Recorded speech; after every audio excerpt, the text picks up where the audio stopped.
بسم الله الرحمن الرحيم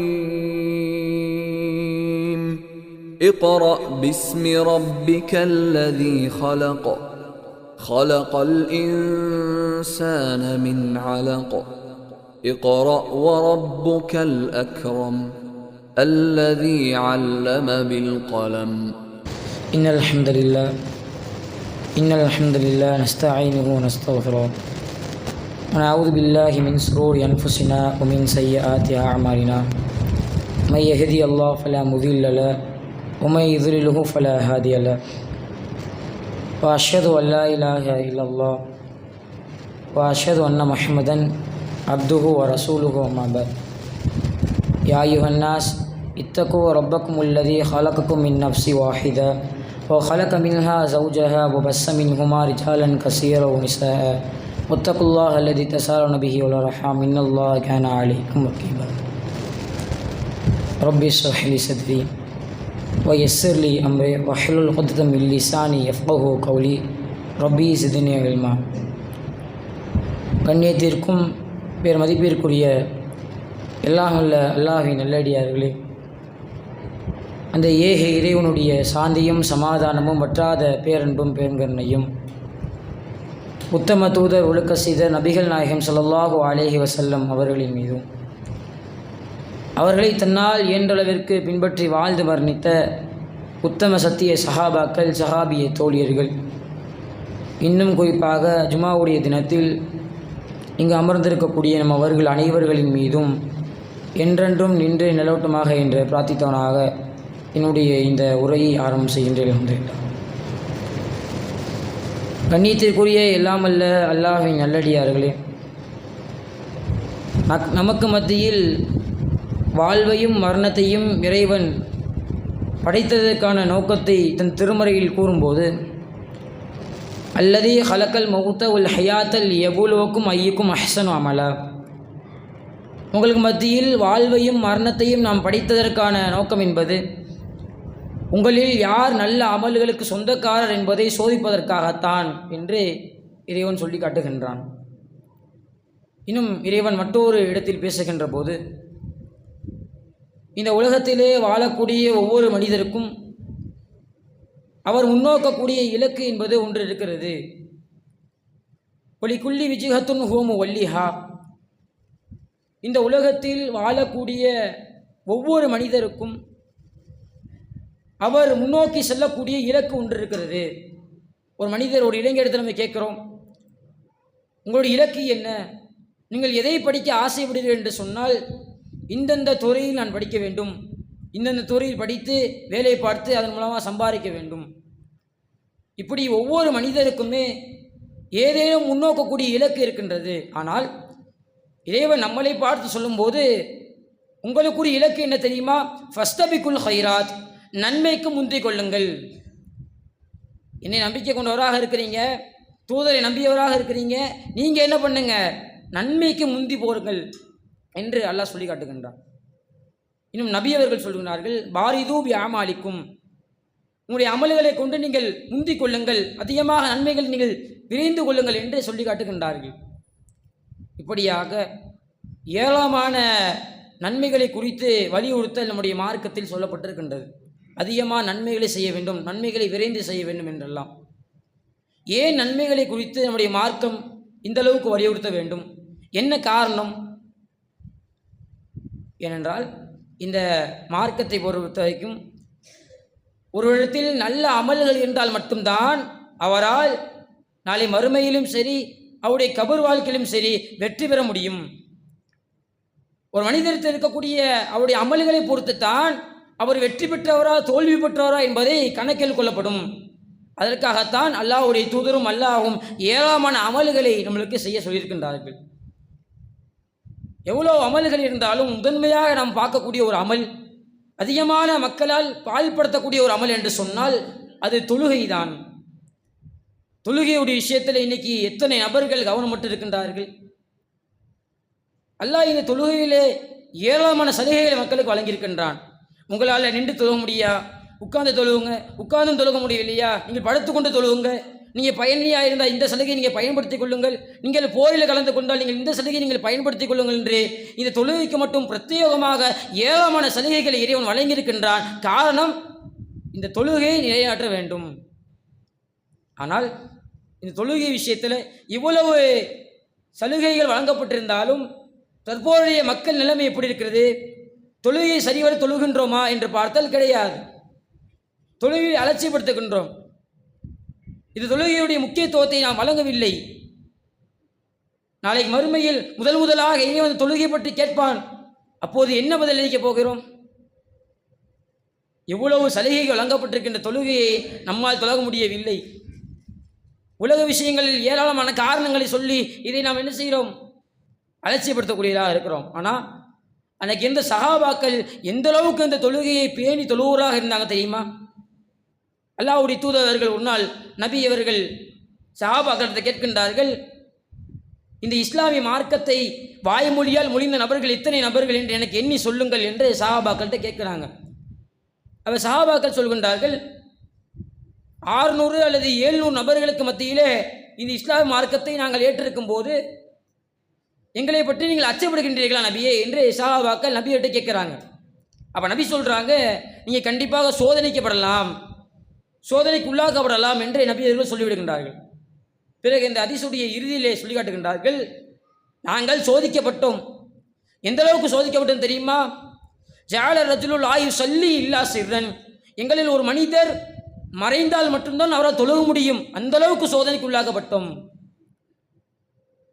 அப்போ அந்த காலத்தில் அவர்கள் தொழுகணும் என்று முடிவெடுத்தார்கள் என்று சொன்னால் வெளிப்படையாக அவங்கள தொழ முடியாது.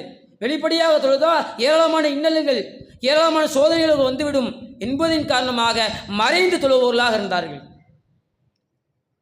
வெளிப்படையாக தொழுக முடியல, சரி இந்த தொழுகை விடுவோம் என்று விடுபவர்களாக இல்லை, மறைந்தாவது தொழுக வேண்டும் என்று அந்த தொழுகைக்கு முக்கியத்துவம் கொடுப்பவர்களாக இருந்தார்கள். காரணம், அதை விளங்கி வைத்திருந்தார்கள், அதனுடைய அமலை. அப்படிப்பட்ட அந்த தொழுகை நம்ம இடத்துல எப்படி இருக்குது? இன்னும் இந்த ஜும்மாவுடைய நேரம், இந்த ஜும்மாவுடைய தொழுகை முதலாவதாக வந்தால் இந்த நன்மை, இந்த ஒட்டகத்தை குர்பானி கொடுத்த நன்மை, இப்படியெல்லாம் ஏராளமான அமல்கள் சொல்லப்பட்டும் கூட இந்த ஜும்மா தொழுகைக்கு முந்தி வரக்கூடிய நபர்கள் குறைவாகத்தான் இருக்கின்றார்கள். காரணம், அதனுடைய சிறப்பை விளங்கவில்லை. அல்லாஹ்வுடைய மார்க்கத்தை பேசப்படக்கூடிய இந்த சபையை அவர்கள் விளங்கவில்லை. இப்படி இந்த தொழுகையில் அலட்சியப்படுத்துவதாக இருந்தால், இந்த தொழுகையை தொழாதவர்களாக ஒரு மனிதர் வாழ்ந்திருந்தால் நாளை மறுமையிலுடைய நிலை என்ன? நரகவாசிகள் நரகத்தில் இருக்கும்போது அவங்கள்ட்ட கேட்கப்படும், நீங்கள் ஏன் நரகத்துக்கு வந்தீங்க, என்ன காரணம்? அவங்க சொல்லக்கூடிய முதல் காரணம் என்னதான்? லம் நக்கும் மினஸ் சல்லீம், நாங்கள் தொழுகையாளிகளாக இல்லை, எங்களுடைய வாழ்க்கையில் தொழுது வணங்கக்கூடிய மக்களாக நாங்கள் இல்லை. அடுத்தடுத்து வேற ஒரு காரணங்கள் சொல்லுவாங்க. ஏழைக்கு நோய்ப்பராக இல்லை, வீணான காரியத்தை மூங்கியிருந்தோம். இப்போ அடிப்படை என்ன? இந்த தொழுகையை ஒருத்தர் தொழுதிருந்தால் அவர் மற்ற காரியங்களில் ஈடுபட மாட்டார். இந்த தொழுகை என்பது மானக்கேடான விஷயங்களை தடுக்கக்கூடியது.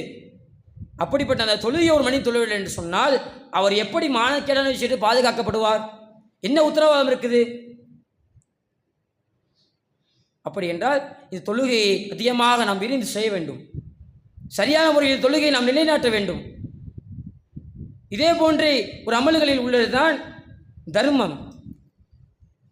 சமுதாயத்தில் இன்றைக்கு தர்மம் என்பது அதிகமான மக்களால் கேட்கப்படுது. ஏராளமான மக்கள் பொருளாதாரம் இல்லாத கஷ்டப்படுகின்றார்கள். ஏராளமான மக்கள் அந்த செல்வத்தின் வாயிலாக நம்மிடத்தில் உணவு கேட்டு வருகின்றார்கள். ஆனால் அந்த தர்மம், அந்த செல்வத்தை கொடுப்பதற்கு நம்முடைய மனது எப்படி இருக்குது? அன்றைக்கு இந்த சஹாபாக்கள் எப்படி இருந்தார்கள்? அபூ தல்ஹா ரலியல்லாஹு அன்ஹு அவர்கள், அவருடைய வாழ்க்கை எடுத்து பாருங்கள், அழகான ஒரு படிப்பினை. அன்றைக்கு இருக்கக்கூடிய அந்த மனிதா நகரத்தில் மிகப்பெரிய செல்வந்தராக இருந்தார்கள். அவரிடத்தில் ஏராளமான செல்வங்கள் நிலங்கள் இருந்தது. அதில் ஒன்றான் பைருகா என்று சொல்லக்கூடிய ஒரு தோட்டம். அந்த தோட்டத்தின் பால் அதிகமான விளைச்சலின் காரணமாக நல்ல லாபம் காணக்கூடியவர்களாக இருந்தார்கள். இடையில் அல்லாஹ் ஒரு வசனத்தை இறக்குகின்றான். என்னது? லந்தனாலல் பிர்ர ஹத்தா துன்ஃபிகு மிம்மா துஹிப்புன், நீங்கள் நேசித்த ஒன்றிலிருந்து நீங்கள் செலவு செய்கின்ற வரைக்கும் நன்மை நீங்கள் அடையவே முடியாது என்ற ஒரு வசனத்தை இறைவன் அருளி விடுகின்றான். உடனே அபூ தல்ஹா என்ன செய்கிறாங்க? நபியோடு வந்து கேட்குறாங்க, அல்லாஹ்வுடைய தூதரே, இப்படி இறைவன் ஒரு வசனத்தை இருக்கின்றான், எனக்கு மிக நேசத்திற்குரிய இந்த தோட்டத்தை நான் இறைவனின் பாதையில் செலவு செய்து என்று சொல்லி அந்த தோட்டத்தை செலவு செய்து விடுகின்றார்கள். அந்த நேரத்தில் அவர்கள் எதை கவனிக்கவில்லை என்று சொன்னால், இந்த தோட்டத்தின் மூலமாக ஏராளமான பயன்கள் வருது, இந்த தோட்டத்தில் வைத்துக் கொள்வோம், வேறு ஏதாவது செலவு செய்துவிடும் என்று அவர்கள் பார்க்கவில்லை. மாறாக அந்த நன்மையை அடைய வேண்டும் என்பதற்காக வேண்டி தன் தோட்டத்தையே அல்லாஹ்வுடைய பாதையில் செலவு செய்கின்றார்கள். காரணம், நன்மை விளங்கி வைத்திருக்கின்றார்கள், அந்த நன்மையை சம்பாதிக்க வேண்டும் என்ற ஆர்வம். இன்னும் மற்றொரு இடத்தில் அல்லாஹ் கூறி காட்டுகின்றான், நபி ஸல்லல்லாஹு அலைஹி வஸல்லம் அவரிடத்தில் ஒரு கூட்டத்தினர் வருகின்றார்கள். அல்லாஹ்வுடைய தூதரே, நாங்களும் போருக்கு வருகின்றோம், போர் செய்ய போறீங்கல்ல, நாங்கள் இந்த போருக்கு பலந்துகிறோம், எங்களையும் நீங்கள் கூட்டி செல்லுங்கள் என்று நபியோட போருக்கு செல்வதற்காக வேண்டி சில மனிதர்கள் வருகின்றார்கள். அப்போ நபி என்ன சொல்கிறாங்க, உங்களை போருக்கு அழைத்து செல்லக்கூடிய வாகனங்கள் இங்கே பற்றாக்குறையாக இருக்குது, உங்களை எங்களால் போருக்கு அழைத்து செல்ல முடியாது என்று நபி சொல்லி காட்டுகின்றார்கள். அப்போது அந்த மனிதர்கள் திரும்புகின்றார்கள். அல்லாஹ் அவர்கள் எப்படி திரும்பினார்கள் என்று தன் திருமுறைகளை சொல்லி காட்டுகின்றான். தஃபீதும் மின தமை ஹசனன் அல்லாஹ் எஜிதுமா யுன்ஃபிகூன், செலவு செய்வதற்கு எந்த ஒரு பொருளையுமே நாம் பெற்றுக்கொள்ளவில்லை என்று கண்களில் கண்ணீர் வடித்தவர்களாக சென்றார்கள். அல்லாஹ்வுடைய பாதையில் செலவு செய்வதற்கு, அவனுடைய பாதையில் போர் புரிவதற்கு எந்த ஒரு வாகனங்கள்கிட்ட இல்லை, எந்த ஒரு பொருளாதாரமே இல்லை என்று கண்களில் கண்ணீர் வடித்தார்கள்.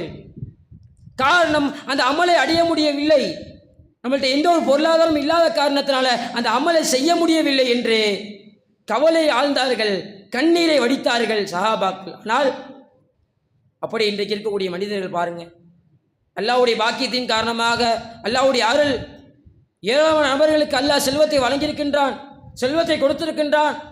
ஆனால் அதை அல்லாஹ்வுடைய பாதையில் செலவு செய்வதற்கு ஏராளமான நபர்கள் யோசிக்கின்றார்கள். காரணம், இது நான் சம்பாதித்து செல்வமாயிற்று, இது குறைந்துவிடும் என்று எண்ணுகின்றார்கள். அப்படி கிடையாது. இறைவன் ஏராளமான இடங்களில் பேசும்போது, நாம் உங்களுக்கு வழங்கியதிலிருந்து நீங்கள் செலவிடுங்கள் என்று சொல்லுகின்றான். இந்த செல்வத்தை கொடுத்தது யாரு? அல்லாஹ் தான், நீங்களே சம்பாதிக்கவில்லை. அப்படிப்பட்ட அந்த செல்வத்தை கொண்டு நீங்கள் விரைந்து கொள்ளுங்கள், அதிக அமலமாக நீங்கள் தர்மம் செய்து கொள்ளுங்கள் என்று அல்லாஹ் சொல்லி காட்டுகின்றார்கள்.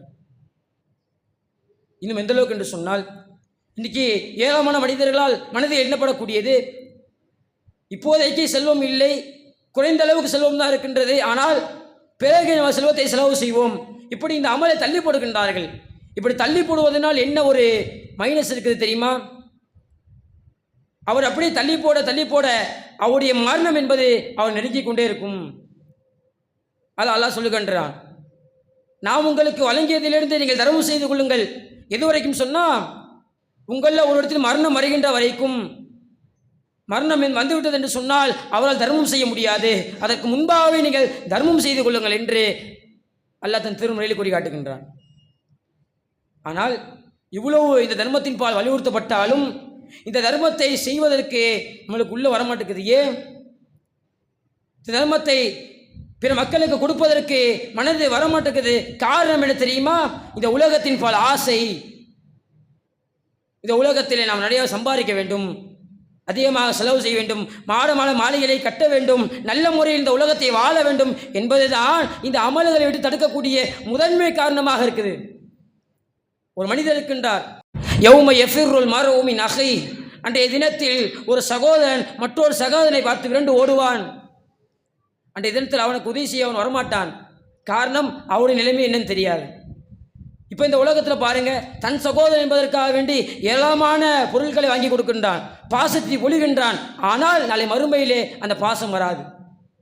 ஓ உம்மி ஓ அபி, பெற்றெடுத்த தாய் தந்தையர், தந்தை தன்னுடைய இரத்தத்தை வேர்வையாக சிந்தி தன் மகன் நன்றாக இருக்க வேண்டும் என்று நேசித்தவர், தன்னுடைய மகனுக்காக தான் கூட கிழிந்த ஆடையை உடுத்துவேன் என்று நினைத்தவர், அந்த தந்தை நாளை மறுமையிலே உங்களுக்கு வரமாட்டார். அவருடைய தாய் 10 மாத காலம் சுமந்து பெற்றெடுத்து அவ்வளவு தன்னுடைய வாழ்க்கை வழிமுறையில் அந்த 10 மாத காலங்களை தியாகம் செய்த தாய், அவர்கள் அந்த மனிதருக்கு வரமாட்டார்கள் பணிந்து செய்வதற்கு. சாஹிபத்தி ஒபனி, அவருடைய மனைவிமார்களோ அல்லது அவருடைய பிள்ளைகளோ நாளைக்கு மறுமையில் வரமாட்டார்கள். பிறகு யார் தான் வருவார்? அல்லாஹ்வின் பால் பரிந்து செய்வதற்கு வேறு எந்த மனிதர் வருவார் தெரியுமா? நபியர்கள் சொல்லி காட்டுகின்றார்கள், இக்ரையில் குர்ஆன், குர்ஆனை நீங்கள் ஓதுங்கள், ஃபைன்னஹு யாதி யௌமல் கியாமா, அது மறுமை நாளில் வரும், ஷஃபி அல் அஸ்ஹாபி, தன்னை ஓதியவருக்காக பரிந்துரை செய்ய வரும். இந்த குர்ஆனை எடுத்து வைத்து ஓதக்கூடிய நபருக்காக பரிந்துரை செய்ய அந்த குர்ஆன் வரும் என்று நபி அவர்கள் சொல்லி காட்டுகின்றார்கள். பாருங்க, இந்த உலக வாழ்க்கையின் பால் விரைகின்ற நேரத்தை, இந்த உலகத்தின் பால் ஒதுக்கக்கூடிய நேரத்தை குர்ஆனுக்கு நாம் ஒதுக்கினால் நாளை மறுமை நம்மளுக்கு பரிந்துரை செய்யும். என்னதான் இந்த உலகத்தின் பால் விரைந்தாலும் அந்த அமல்களுக்கும் நான் முக்கியத்துவம் கொடுக்க வேண்டும். அப்போதுதான் நாளை மறுமையில் நம்மளால் நல்ல முறையில் வாழ முடியும். சஹாபாக்கள் இந்த விஷயத்தில் அதிக முறையில் விளங்கியிருந்தார்கள். அந்த நன்மையான விஷயங்களை செய்வதில் அழகிய முறையில் அவர்களிடத்தில் விளக்கம் இருந்தது. எந்த அளவுக்கு என்று சொன்னால், ஒருமுறை அல்லாஹ்வுடைய தூதர்கள் பத்ர் போர்க்கட்டத்தில் எதிரிகள் எல்லாம் முன்னோக்கி வரும்போது அல்லாஹ்வுடைய தூதர் சொல்லி காட்டுகின்றார்கள், உங்கள் இறைவனிடத்தில் இருக்கக்கூடிய சொர்க்கத்தின் பால் நீங்கள் விரைந்து கொள்ளுங்கள், அதற்காக தயாராக இருங்கள் போர் செய்வதற்கு என்று நபி அவர்கள் சொல்லி காட்டுகின்றார்கள். அந்த சஹாபாக்கள் கூட்டத்தில் இருந்த உமைர் அலி கேட்குறாங்க, அல்லாஹ்வுடைய தூதரே, வானங்கள் பூமியெல்லாம் விட விசாலமானதா சொர்க்கம்? சொர்க்கம் அந்த அளவுக்கு மிக விசாலமானதா, அதையெல்லாம் உள்ளடக்கியதா என்று கேட்கும்போது அல்லாஹ்வுடைய தூதர் ஆம் என்று சொல்கின்றார்கள். உடனே அந்த நபித்தோழர் அல்லாஹ்வுடைய தூதர்கிட்ட சில நேரம் பேசிவிட்டு தன்னுடைய அம்பக்குட்டியிலிருந்து பேரித்தமிழ் எடுத்து சாப்பிடுகின்றார்கள். சில பேரித்தமிழை சாப்பிட்டு முடித்த பிறகு அவர் சொல்கின்றார்கள், இந்த பேரித்தமிழை சாப்பிடுவது என்பது என்னுடைய வாழ்க்கையிலே இந்த உலகத்தின் பால் நாம் நேரம் செலுத்திவிட போன்றிருக்குது என்று சொல்லிவிட்டு அந்த பேரித்தமிழை எரிந்துவிட்டு போரில் குறிக்கின்றார்கள். களத்தில் குதித்தவர்கள் கொல்லப்படுகின்ற வரைக்கும் போரிடுகின்றார்கள். ஒரு பேரித்தமிழன் சாப்பிடுவதற்கு எவ்வளவு நேரம் வரப்போகுது? அந்த நேரத்தை கூட இந்த உலக வாழ்க்கையின் பால் செலவித்து விடக்கூடாது என்பதற்காக வேண்டி, மறுமைக்கு செலவழிக்க வேண்டும் என்பதற்காக வேண்டி என்ன செய்கிறாங்க, அந்த சொர்க்கத்தின் பால் விரைய வேண்டும் என்று இந்த உலக வாழ்க்கையின் ஆசை காட்டாமல் அதற்கு சஹாபாக்கள் முந்தினார்கள். காரணம், அந்த நன்மையை அவர்கள் விளங்கியிருந்தார்கள். இன்னும் ஏராளமான சம்பவங்கள் இந்த நன்மையின் பால் விரைவதற்கு அல்லாஹ்வுடைய தூதர்கள் சொல்லி காட்டினார்கள். இந்த நன்மை எந்த அளவுக்கு ஒரு முக்கியமானது என்று சொன்னால், உங்கள் சகோதரரை சிரித்த முகத்தோடு சந்திப்பது, அது உட்பட எந்த ஒன்றையும் நீங்கள் அலட்சியமாக கருதி விடாதீர்கள், எல்லா நன்மையும் நீங்கள் விரைந்து கொள்ளுங்கள் என்று சொன்னார்கள். உங்களுக்கு தர்மம் செய்யுங்க, பொருள்களை தர்மம் செய்யுங்க, இல்லை என்று சொன்னால் ஒரு பேரித்தமிழ் துண்டை கொடுத்தாவது தர்மம் செய்யுங்கள். ஏன் அப்படியும் அது இல்லையா, நல்ல சொற்களையாவது சொல்லுங்கள், அந்த நரகத்தை விட்டு பாதுகாப்பு தேடிக் கொள்ளுங்கள் என்று சொன்னார்கள். ஆனால் இன்றைக்கு நம்ம இடத்துல இந்த பேரித்தமிழ் துண்டு கூடவா இருக்காமல் இருக்குது, ஏதோ பொருளாதாரம் இருக்குது, ஆனாலும் தர்மம் செய்ய மனசு வர மாட்டேங்குது. இப்படியே ஒரு மனிதர் வாழ்ந்து கொண்டிருந்தால் நாளை மறுமையிலே அவருடைய ஏடுகள் அவருக்கு கொடுக்கப்படும். அல்லாஹ் தன் திருமையை சொல்லி காட்டுகின்றான். இந்த உலகத்தில் நல்ல முறையில் வாழ்ந்த ஒரு மனிதர், அவருடைய வாழ்க்கை அந்த மறுமையில் எப்படி இருக்கு தெரியுமா? அம்மாமன் ஊத்திய கிதாபா குபி எமீனி, எவருடைய வலது கையில் அவருடைய ஏடு வழங்கப்படுகின்றதோ அப்படிப்பட்டவர் சொல்லுவார், யகூலு ஹாவு முக்கராவு கிதாபியா, இங்கே வாருங்கள், என்னுடைய ஏட்டை படியுங்கள், இன்னி லலந்து அன்னி முலாக்கின் ஹிசாபியா, என்னுடைய கேள்வி கணக்கை எனக்கு நான் விசாரிக்கப்படும் என்பதை நான் நம்பிக்கை கொண்டிருந்தேன். நம்பிக்கை கொண்டு இந்த உலகத்தில் அதிகமான காரியங்களை நல்ல அமல்களை செய்து கொண்டிருந்தேன், என்னிடத்தில் என் கிட்டாவை நீங்கள் படித்து பாருங்கள் என்று அந்த மனிதர் சொல்லுவார். ஃபிஷேயத்தின் ராதியா ஃபி ஜன்னத்தின் ஆலியா, உயர்ந்த சொர்க்கத்திலே நிம்மதியாக அவர் வாழ்க்கை கழிப்பார். யாரு? இந்த உலகத்திலே கேள்வி கணக்கு இருக்குது, இதற்காக அதிகமான அமல்கள் செய்ய வேண்டும் என்று நினைத்த நபர் நாளை மறுமையிலே வெற்றி பெற்று விடுவார். ஆனால் இந்த உலகத்தின் பால் மூழ்கி கொண்டிருந்து நாளைக்கு கேள்வி கணக்கு என்று இருக்கிறது அது தெரியாமல் அதற்காக எந்த அமலும் செய்யாத ஒரு மனிதன் அன்றைய தினத்தில் சோதிக்கப்படுவான். அன்றைய தினத்தில் அவருடைய நிலைமை பற்றி அல்லாஹ் சொல்லும்போது, அம்மாமன் ஊத்திய கிதாப கோபி ஷிமாலி, எவருடைய வலது கை எவருடைய இடது கையில் அவருடைய ஏடு வழங்கப்படுகின்றதோ அந்த மனிதர் சொல்லுவார், இந்த மனித வாழ்க்கை இதுவே நிரந்தரமாக இருக்கக்கூடாதா, இந்த மரணமே முடிவாக இருந்திருக்கக்கூடாதா, லம் மூத்த கித்தாபியா, என்னுடைய ஏடு என் கையில் வழங்கப்பட்டாமல் இருக்க வேண்டுமே, இந்த ஏடு எதுக்காக வழங்கப்பட்டுச்சு என்று அந்த மனிதன் புலம்புவான். மாகனா அன்னி மாலியா, என்னுடைய செல்வம் எனக்கு பயனளிக்கவில்லை, இந்த உலகத்தின் பால் ஓடி ஓடி சம்பாதித்தேன், ஓடி ஓடி இழுத்தேன், அந்த செல்வம் எனக்கு பயனளிக்கவில்லை. பிறகு அல்லாஹ் சொல்லுவான், குதூஃப ஹுல்லு, அவரை பிடியுங்கள், அவருக்கு விலங்கிடுங்கள், சும்மல் ஜஹீம சல்லு, பிறகு நரகத்தில் அவரை வீசுங்கள் என்று இறைவன் சொல்லுவான். அப்போ அந்த மனிதனுடைய நிலைமை என்ன? நரகத்தில் அவர் வீசப்பட்டு விடுவார், அவ்வளவுதான். திரும்ப அல்லாஹ் மற்றொரு இடத்தில் சொல்லி காட்டுகின்றான், அந்த நரகத்தை அந்த மனிதன் பார்க்கும்போது அவனுடைய புலமை எதுவாக தெரியுமா இருக்கும்? அல்லாஹ் சொல்லி காட்டுகின்றான், வஜா ரப்புக வல் மலக்கு ஸஃபன் ஸஃபா, உம்முடைய இறைவன் அணிவகுத்து வானவரோடு வரும்போது ஒஜீஅ யௌமைதின் பிஜஹன்னம், அன்றைய தினத்தில் நரகம் கொண்டு வரப்படும். யௌம யததக்கருல் இன்சான், மனிதன் அன்றைக்குத்தான் படிப்பினை பெறுவான். இந்த உலகத்தில் வாழ்கிற காலத்தில் எவ்வளோ முறையில் அவனுக்கு உபதேசம் சொல்லப்பட்டிருக்கும், எத்தனை முறையில் அறிவுரைகள் வழங்கப்பட்டிருக்கும், எவ்வளோ பயான்களை அவர் கேட்டிருப்பார். அப்போயெல்லாம் அந்த நல்ல அமல்களை விற்படுத்திக்க மாட்டார், அப்போயெல்லாம் அந்த நல்ல காரியங்களை அவர் செய்திருக்க மாட்டார். இறுதியில் அந்த மறுமை நாளில் அந்த நரகத்தை பார்க்கும்போது அவர் என்ன சொல்லுவார்? எக்கூல் யாழை தன்னை கத்தம் துளி ஹயாத்தி, என்னுடைய வாழ்க்கையிலே நல்ல அமல்களை நான் முற்படுத்திருக்க கூடாதா?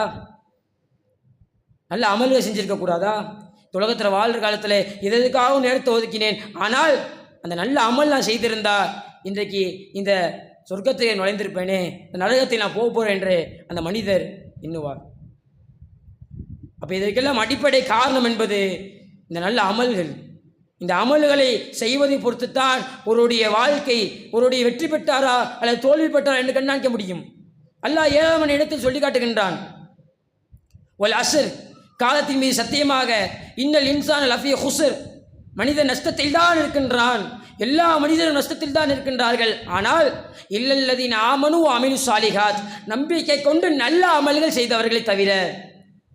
இறைவன் எல்லா இடத்திலும் ஆமோனு என்ற வார்த்தை சொல்லும்போது சாலிகாத் நல்ல அமலும் செய்திருக்க வேண்டும் என்று சொல்கிறான். பெருமனை இறைவன் நம்பிக்கை கொண்டால் மட்டும் பத்தாது, நல்ல அமல்களை செய்திருக்க வேண்டும் என்று இறைவன் சொல்லி காட்டுகின்றான். இன்னும் பாருங்க, அல்லாஹ்வுடைய சபைகளை பற்றி ஏராளமான இடங்களில் பேசப்படுது. நம்முடைய ஜமாத்தில் கூட மாநாடுகள் வைக்கப்படுது, தர்பியாக்கள் வைக்கப்படுது. ஆனால் அதில் கலந்து கொள்வதற்கு மக்கள் அதிகமாக ஆர்வம் கொள்வதில்லை. காரணம், அவருடைய அமலை பற்றி விளங்காமல் இருப்பதுதான். அல்லாவும் அல்லாஹ்வுடைய தூதரை பற்றி எங்கெல்லாம் பேசப்படுகின்றதோ அங்கெல்லாம் மாணவர்கள் இருந்து அமர்ந்திருப்பார்கள். பிறகு அந்த சபை கழியும் போது மாணவர்கள் எல்லாம் அல்லாஹ்விடத்தில் செல்வார்கள். அல்லாஹ் கேட்பா, நீங்கள் எங்கேருந்து வருகிறீர்கள்? நாங்கள், அந்த மாணவர்கள் சொல்லுவாங்க, நாங்கள் உன்னை பற்றியும் தூதரை பற்றியும் பேசிக்கொண்ட சபைகளிலிருந்து வர்றோம். அப்போ அல்லாஹ் கேள்வி கேட்பான், அவங்க எதை விரும்புகின்றார்கள்? அவங்க சொர்க்கத்தை விரும்புகின்றார்கள். அவங்க எதை விட்டு பாதுகாப்பு தேடுகின்றார்கள்? அவங்க நரகத்தை விட்டு பாதுகாப்பு தேடுகின்றார்கள். சரி, அவங்க சொர்க்கத்தை பார்த்துருக்கின்றார்களா? அப்போ மாணவர்கள் சொல்வார்கள், இல்லை, அவங்க சொர்க்கத்தை பார்த்தது இல்லை. அவங்க பார்த்தா என்ன செய்வாங்க என்று அல்லாஹ் கேட்கும்போது அப்போ மலக்குவர்கள் சொல்லுவாங்க, அவங்க பார்த்தா என்று சொன்னால் இன்னும் அதிகமாக அமல்கள் செய்வார்கள். பிறகு அல்லாஹ் கேட்பான், அவர்கள் நரகத்தை பார்த்துருக்கின்றார்களா? அப்போது மாணவர்கள் சொல்லுவார்கள், இல்லை, நரகத்தை பார்த்தது இல்லை. அப்போ பார்த்தா என்ன செய்வாங்க? அவங்க அதிகமான அமல்களை செய்வார்கள் என்று, அதிகமான அமல்கள் செய்து அந்த நரகத்திலிருந்து பாதுகாப்பிடுவார்கள், நரகத்தை அஞ்சுவார்கள் என்று மாணவர்கள் சொல்லுவார்கள். அப்போ இறைவன் என்ன செய்வான்? அவர்கள் எதன் பக்கம் ஆசைப்படுகின்றார்களோ அந்த சொர்க்கத்தை நாம் வழங்கி விடுவோம் என்று இறைவன் சொல்லுவான். யாருக்கு இந்த சிறப்பு? அல்லாஹ்வுடைய பாதையில் அல்லாஹ்வும் அல்லாஹ்வுடைய தூதை பற்றி பேசப்படக்கூடிய அந்த சபையிலே அமர்ந்த ஒரு நபருக்கு இத்தகைய சிறப்பு இருக்குது. ஆனால் இன்னைக்கு அல்லாஹ்வுடைய பாதையை நேரத்தை ஒதுக்குவதற்கு ஏராளமான நபர்கள் யோசிக்கக்கூடியவர்களாக இருக்கிறார்கள். இன்னும் ஏராளமான நஃபிலான அமல்கள், நஃபிலாக நாம் செய்யக்கூடிய அமல்களில் ஏராளமான சிறப்பு இருக்குது. அல்லாஹ் தன் திருமலை சொல்கிறான். அல்லாஹ் சொல்வதாக நபியர்கள் சொல்லி காட்டுகின்றார்கள், என்னுடைய அடியானை யார் பகைத்துக் கொள்கிறாரோ அவனும் போர் பிரகம் செய்கின்றேன். ஏன்? என்னுடைய அடியான் என்னை நெருங்கி வருகின்றான். எப்படி தெரியுமா? நஃபிலான அமல்களின் மூலமாக, அவன் உபரியாக செய்யக்கூடிய அமல்களின் மூலமாக என் அடியான் என்னை நெருங்கி வந்து கொண்டே இருக்கின்றான். இறுதியில் அவன் பார்க்கக்கூடிய கண்ணாகும், அவன் தொடக்கூடிய கையாகும், அவன் நடக்கக்கூடிய காலாகும், அவன் செவியிருக்கக்கூடிய காதாகும் நான் மாறிவிடுகின்றேன். இறுதியில் அவனை நேசத்தை விடுகின்றேன் என்று சொல்லி காட்டுகின்றான். இறைவனின் நேசத்தை பெறுவதற்கு உபரியான அமல்கள் இது வேண்டும். இப்படி நம்முடைய மார்க்கத்தில் இது நல்ல அமல்களை குறித்து ஏராளமான சிறப்புகளும் ஏராளமான வலியுறுத்தலும் சொல்லப்பட்டிருக்கின்றது. காரணம், இதை வைத்து மட்டும்தான் ஒரு மனிதனால் வெற்றி பெற முடியும். அப்போ நம்முடைய வாழ்க்கையில் நம்ம அதிகமான அமல்களை முற்படுத்த வேண்டும். நம்மளுக்கு ஏராளமான காலங்கள் வழங்கப்பட்டிருக்குது. சஹாபாக்கள் மாதிரிலாம் சோதிக்கப்படலை. அவர்களால் மடிந்தால் மட்டும்தான் தொழுவ முடியும். ஆனால் நீ பாருங்கள், தெருவுக்கு தெருவு பள்ளிவாசல் இருக்கின்றது, ஆனால் தொழுவதற்கு ஆளை காணும். அப்போ இதற்கெல்லாம் என்ன காரணம்? ஒரு நல்ல அமலை விளங்க வேண்டும். இந்த அமல்களின் காரணமாக என்ன சிறப்பு இருக்கிறது என்பதை புரிந்து கொள்ள வேண்டும். ஒரு யதார்த்தம், இந்த உலக வாழ்க்கை என்பது வெறும் சோதனை கூட மட்டும்தான். அமல்களை யார் செய்கிறாரோ அவரால் தான் வெற்றி பெற முடியும் என்ற ஒரு யதார்த்தத்தை நாம் உணர்ந்து கொண்டோம் என்று சொன்னால் இந்த அமல்களின் பால் நாம் விரைவோம். எனவே இந்த அமல்களின் பால் விரையக்கூடிய ஒரு பாக்கியத்தை இறைவன் நம் அனைவர்களுக்கும் தந்து அருள் புரிவானாக என்று கூறி என்னுடைய முதல் உரையை நிறைவு செய்கின்றேன். அஸ்ஸலாமு அலைக்கும் வரஹ்மத்துல்லாஹி வபரகாத்துஹு.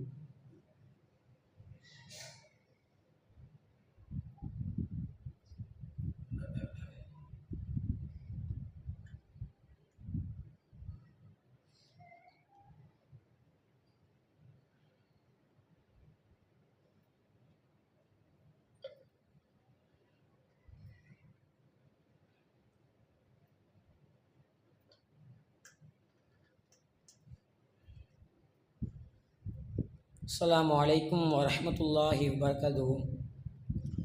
கண்ணியத்திற்குரிய எல்லாம் அல்ல அல்லாஹ்வின் நல்லடியார்களே, நாமெல்லாம் இந்த இஸ்லாமிய மார்க்கத்தை ஏற்று இதில் பயணித்து கொண்டிருக்கின்றோம். முதலில் இந்த இஸ்லாமிய மார்க்கம் என்ன என்பதை நாம் உணர வேண்டும். இந்த இஸ்லாமிய மார்க்கத்தை எடுத்து சொல்ல வந்த நபிமார்கள் ஏராளம். அவர்களில் ஒருவர் தான் நூஹ் அலைஹிஸ்ஸலாம். அவர்கள் இந்த இஸ்லாமிய மார்க்கத்தை எடுத்து சொல்லும்போது 950 ஆண்டுகள் இந்த மார்க்கத்தை எடுத்து சொன்னார்கள். ஆனால் அப்படி 950 ஆண்டுகள் அவர்கள் இந்த இஸ்லாமிய மார்க்கத்தை எடுத்து சொல்லியும் அந்த மார்க்கத்தை அவருடைய பிள்ளைக்கு எல்லாம் வழங்கவில்லை. அவை நம்பிக்கை கொண்ட சில மக்களுக்கு மட்டும் அந்த மார்க்கத்தை இறைவன் வழங்கினான். ஆனால் அவருடைய பிள்ளைக்கு அந்த மார்க்கத்தை வழங்கவில்லை. இன்னும் இப்ராஹிம் அலைஹிஸ்ஸலாம் இந்த சத்திய கொள்கையில் நின்று ஏராளமான துன்பங்களை இன்னல்களை அலல்பட்ட அந்த இப்ராஹிம் அலைஹிஸ்ஸலாம் அவருடைய தந்தைக்கு கிடைக்காத ஒரு மார்க்கம் இந்த இஸ்லாமிய மார்க்கம்.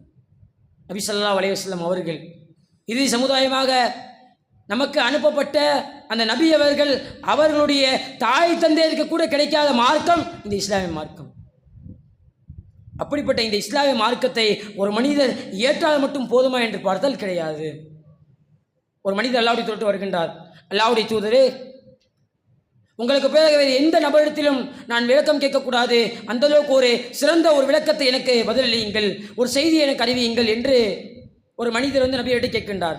அப்போ நபி சொல்கிறார்கள், ஆமன்து பில்லாஹ், அல்லாஹ்வை நீ நம்பிக்கை கொண்டோம் என்று கூறி சும்மஸ்தகீம், பிறகு அதில் உறுதியாக இருக்க வேண்டும் என்று அல்லாஹ்வுடைய தூதர்கள் சொல்லி காட்டுகின்றார்கள். ஏன் உறுதியாக இருக்க வேண்டும் என்ற வார்த்தையை பயன்படுத்த வேண்டும்? இந்த இஸ்லாமிய மார்க்கத்தை ஏற்ற ஒரு மனிதர் இதை ஏற்றால் மட்டும் பத்தாது, இதில் உறுதியாக இருக்க வேண்டும் என்ற அந்த வார்த்தையை நபியவர்கள் பயன்படுத்துவதற்கான காரணம் இந்த மார்க்கத்திலிருந்து ஏற்கக்கூடிய சோதனை. இந்த மார்க்கத்தை ஏற்ற ஒரு மனிதருக்கு ஏற்படக்கூடிய சோதனையின் காரணமாகத்தான். ஏன் இதை ஒரு மார்க்கத்தை, இந்த இஸ்லாமிய மார்க்கத்தை ஒரு ஏற்று விட்டார் என்று சொன்னால் கண்டிப்பாக ஒரு சோதனைக்கு உள்ளாக்கப்படுவார். எந்த அளவுக்கு என்று சொன்னால் இறைவன் திருமறை கேட்கின்றான், அவ ஹசிபுத்தும் அன்னமா ஹலக்கனாக்கும், அவ ஹசிபுத்தும் அந்த ததுகுலுல் ஜென்னா, சொர்க்கத்திலே மிக இலகுவாக நுழைந்துவிடலாம் என்று எண்ணுகிறீர்களா? லம்மா ஏத்திக்கும் மசலுள்ளதின் ஹலவும் மின் கபலிக்கும், உங்களுக்கு முன்னால் சென்றவர்களுக்கு வராததை போன்று சோதனை உங்களுக்கு வராமல் மிக இலகுவாக சொர்க்கத்தில் நுழைந்து விடுவீர்களா? மஸ்ஸத்துக்குமுல் பாயசா ஒல்லர்ரா, பசியும் நோயும் அவர்களை பிடித்து கொண்டது. சுல்ஜிலோ, அவர்கள் அங்கும் இங்குமாக உழுக்கப்பட்டார்கள். ஹத்தா யகூலர் ரசூலு வல்லதீன் ஆமனுமாகு, தூதரும் அவரோட நம்பிக்கை கொண்டிருந்த மக்களும் சொன்னார்களாம், மதா நஸ்ருல்லா, அல்லாஹ்வுடைய உதவி எப்போதான் வரப்போகுது? இந்த மார்க்கத்தை ஏற்றிருக்கிறோம், உங்களை நம்பிக்கை கொண்டிருக்கிறோம், இவ்வளவு சோதனைக்கு உள்ளாக்கப்படுகின்றோமே, அந்த இறைவனுடைய உதவி எப்போதான் வரப்போகுது என்று அந்த தூதரை நம்பிக்கை கொண்டிருந்த மக்கள் எல்லாம், அந்த தூதரை எல்லாம் கேட்கக்கூடிய அளவுக்கு அவர்கள் சோதனைக்கு உள்ளாக்கப்பட்டார்கள். காரணம் இஸ்லாமிய மார்க்கத்தை ஏற்றுக்கொண்டிருந்தார்கள். இன்னும் நபியவர்கள் காபாவுடைய நிழலில் தன்னுடைய தலையில் சால்வை விரித்து அமர்ந்திருக்கும் போது சஹாபாக்கள் வந்து கேட்கின்றார்கள், அல்லாஹ்வுடைய தூதரே, இந்த மார்க்கத்தை உங்களோடு நாங்கள் ஏற்றிருக்கின்றோம், இதன் காரணமாக குறைஷியர்கள் ஏராளமான தொல்லைக்கு எங்களை ஆள்படுத்துகின்றார்கள், தன்சுருலனா, எங்களுக்காக நீங்கள் என்ன செய்யுங்க, அல்லாஹ்விடத்தில் உதவி தருங்கள், ததுஉலனா, எங்களுக்காக நீங்கள் பிரார்த்தனை செய்யுங்கள் என்று நபியோட சஹாபாக்கள் கேட்கின்றார்கள். அப்போ நபி அவர்கள் சொல்லக்கூடிய அந்த பதில் என்பது எந்த அளவுக்கு மிக முக்கியத்துவமானது தெரியுமா? அவர் சொல்லி காட்டுகின்றார்கள், இந்த ஒரு சோதனையை உங்களால் தாங்க முடியலன்னு சொல்கிறீங்களே, உங்களுக்கு முன்னாடி இருக்கக்கூடிய ஒரு நபர், அவர் இந்த இஸ்லாம் மார்க்கத்தை ஏற்றுக்கொண்டதின் காரணமாக எந்த அளவுக்கு சோதிக்கப்பட்டார் தெரியுமா? பூமியிலே அவருக்கு ஒரு குழி தோண்டப்பட்டது. ஓ யுஜாலு ஃபீஹி, அதிலே அவர் நிறுத்தப்பட்டார். ஓ யுஜாவுவில் அம்சார், ஒரு ரம்பம் கொண்டு வரப்பட்டது. யூது அலா ரஅசிஹி, அவருடைய தலையின் மீது வைக்கப்பட்டு யுஷக்கு பிஸ்னத்தை 2 கூறுகளாக பிளக்கின்றது. ஒரு ரம்பம் கொண்டு வரப்பட்டு அவருடைய தலையை அறுத்து 2 கூறுகளாக அது பிளக்கப்படுகின்றது. என்றாலும் கூட ஒமா எசுத்துகுவான் தீனிகி, அவருடைய மார்க்கத்தை விட்டு அது அவரை பிரிக்கவில்லை. இவ்வளவு சோதனை வழங்கப்பட்டாலும் கூட அந்த மார்க்கத்தில் அவர் உறுதியாக இருந்தார். இந்த மார்க்கத்தை ஏற்றதுக்காக இறைவன் அவ்வளோ சோதனை கொடுத்தா போதும் அந்த மனிதர் உறுதியாக இருந்தார் என்று நபி அவர்கள் சொல்லி காட்டுகின்றார்கள். அப்போ இதற்கு முன்னாடி வாழ்ந்த ஏராளமான நபர்கள் இந்த இஸ்லாம் மார்க்கத்தை ஏற்றதுக்காக பலதரப்பட்ட சோதனை கொண்டு சோதிக்கப்பட்டிருக்கின்றார்கள். அப்படிப்பட்ட சோதனைகள் எல்லாம் அவர்கள் வரும்போது அவர்கள் உறுதியாக இறைவனை நம்பியிருந்தார்கள். இந்த சோதனையை வெற்றி கொள்வதற்கு ஒரே ஒரு முறை இறைவனை முழுமையாக நம்ப வேண்டும். அப்படி நம்பியிருந்தால் எவ்வளோ சோதனை வந்தாலும், இந்த இஸ்லாமிய மார்க்கத்தை ஏற்றதுக்காக எவ்வளோ தடைகள் வந்தாலும் கூட அதை நம்மளால் முடித்துவிட முடியும். எந்தளவுக்கு என்று சொன்னால், மூசா அலைஹிஸ்ஸலாம் அவருடைய வாழ்க்கை வரலாறு ஏராளமான படிப்பினை இருக்கின்றது. ஒரு கட்டத்தில் மூசா அலைஹிஸ்ஸலாம் நபி அல்லாஹ் சொல்கிறான், மூசா அலைஹிஸ்ஸலாம் அவர்களே, நீங்கள் ஃபிரௌன்ட்ட எத்தி வைங்க இந்த மார்க்கத்தை. அவர்கள் இந்த ஃபிரௌன்ட்ட எத்தி வைக்கின்றார்கள், அவன் ஏற்கவில்லை. பிறகு ஏராளமான தடைகள் வருது, ஏராளமான சம்பவங்கள் நடக்குது. இறைவன் சொல்கிறான், நீங்கள் இரவோடு இரவாக என் அடியாரை அழைத்து செல்லுங்கள். நபி அவர்கள் மூசா அலைஹிஸ்ஸலாம் அவர்களோ தன் நம்பிக்கை கொண்ட எல்லா அடியார்களும் அழைத்து சென்று கொண்டிருக்கின்றார்கள். அல்லாஹ் முன்னோடி சொல்கிறான், நீங்கள் பின்தொடரப்படுவீர்கள், உங்களை ஃபிரௌன் பின்தொடர்ந்து வருவான் என்று முதலிலேயே அல்லாஹ் சொல்லிவிட்டான். அவர்கள் சென்று கொண்டிருக்கின்றார்கள். முன்னாடி பார்த்தா மிகப்பெரிய ஒரு கடல், பின்னாடி ஃபிரௌனுடைய படை. இப்போது மூசா அலைஹிஸ்ஸலாம் நம்பிக்கை கொண்டு, அல்லாஹ்வை நம்பிக்கை கொண்டு அவருடன் இருக்கக்கூடிய அந்த தோழர்கள் சொல்லுகின்றார்கள், இன்னால முதலகூன், நாங்கள் அகப்பட்டு விட்டோம், மாட்டிக்கொண்டு விட்டோம், இதற்கு பிறகு நம்மளை யாராலும் காப்பாற்ற முடியாது. முன்னாடி கடல் இருக்கின்றது, பின்னாடி ஃபிரௌனுடைய படை இருக்கிறது, எப்படி தப்பிக்க போகின்றோம்? சாத்தியக்கூறே இல்லை, கண்டிப்பாக தப்பிக்கவே முடியாது என்று நிராசை அடைந்து வருகின்றார்கள். பொதுவாக ஒரு மனிதத்தில் அப்படித்தான், தப்பிப்பதற்கு வாய்ப்பு இருந்தால் மட்டும்தான் அந்த மனிதர் எதிர்பார்ப்பார். அந்த வாய்ப்பு இல்லை என்று சொல்லால், மனித அறிவுக்கு எட்டக்கூடிய அந்த வாய்ப்பு இல்லைன்னு சொன்னால், அப்போ அந்த மனிதர் என்ன செய்வார்? நிராசை அடைந்து வருவார். ஒருவேளை தப்பிக்க மாட்டோமோ, இதோட நம்ம கதை முடிந்துருமோ என்று நிராசை அடைந்து வருவார். ஆனால் அந்த நேரத்தில் கூட மூசா அலைஹிஸ்ஸலாம் அவர்கள் சொன்ன வார்த்தை, தன் தோழர்கள் சொல்கிறார்கள், கல்லா, அவ்வாறு இல்லையே, யார் சொன்ன அகப்பட்டு விட்டோம் என்று?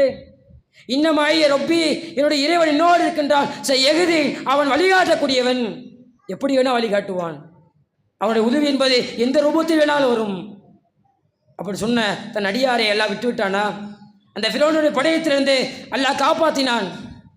திருப்பி அசாக்கல் பகர், உங்களுடைய கை தடையை கொண்டு கடலில் நீங்கள் அடியுங்க என்று மூசாவின் பக்கம் நாம் வகிரித்தோம். அவர் அடித்தவுடன் ஃபன் ஃபலக ஃபகான குல்லு ஃபிர்கின் கத்தௌத்தின் அதீம், அந்த கடலுடைய 2 பிள்ளைகள் மடைகளை போன்றே உயர்ந்திருக்கின்றது. மூசா அலைஹிஸ்ஸலாம் அவர்களை இறைவன் காப்பாற்றுகின்றான். கற்பனைக்கு எட்டாத ஒரு உதவி இறைவனத்திலிருந்து வரக்கூடியது. 2 கடல்களை பிளந்து இறைவன் காப்பாற்றுகின்றான். காரணம், தன்னை நம்பியிருந்த அடியாரை காப்பாற்ற வேண்டும் என்பதுதான். ஒட்டுமொத்த மக்களும் மறுத்த போது எல்லாரும் சொன்ன வார்த்தை அகப்பட்டு விட்டோம் என்றுதான். ஆனால் மூசா அலைஹிஸ்ஸலாம் அவர்கள் மட்டும் சொன்ன வார்த்தை, என் இறைவன் காப்பாற்றுவான். அந்த ஒரு வார்த்தைக்காக இறைவன் காப்பாற்றினான். சிந்திக்க முடியாத வகையில், கற்பனைக்கு எட்டாத வகையில் என்னுடைய உதவி வந்தது. இதுக்கு அடிப்படை தன் இறைவனை அவர்கள் நம்பி சார்ந்திருந்தார்கள். அப்போ நம்மளுக்கும் அப்படித்தான். இந்த மார்க்கத்தை ஏற்றதுக்காக வேண்டி பல வகையில் பல கட்டங்களில் சோதனை நம்மளுக்கு வரலாம். அந்த சோதனையை எதிர்த்து நிற்க வேண்டும் என்று சொன்னால், அந்த சோதனை கொடுத்த இறைவனே சார்ந்திருக்க வேண்டும். அந்த இறைவனே நம்ம பாவமன்னிப்பு தேட வேண்டும், உதவி தேட வேண்டும் என்பதுதான். அப்போ இந்த சோதனையாக இருக்கட்டும், அந்த சோதனையின் போது தளர்ந்து விடாமல் இருக்கக்கூடிய ஒரு பாக்கியத்தையும், இந்த உலகத்தில் வாழ்கிற காலத்தில் நல்ல அமல்கள் செய்யக்கூடிய ஒரு பாக்கியத்தையும் வல்ல இறைவன் நம் அனைவர்களுக்கும் தந்து அருள் புரிவானாக என்று கூறி என்னுடைய உரையை நிறுத்திக் கொள்கின்றேன். ஒரு சின்ன அறிவிப்பு, நாளைக்கு நம்முடைய கிளையில் தர்பியா நிகழ்ச்சி நடைபெறுகிறது. எனவே உங்களுடைய நேரங்களை அதில் அதிகமாக ஒதுக்குமாறு கேட்டுக்கொள்கின்றோம். அஸ்ஸலாமு அலைக்கும் வரஹ்மத்துல்லாஹி வபரகாத்துஹு.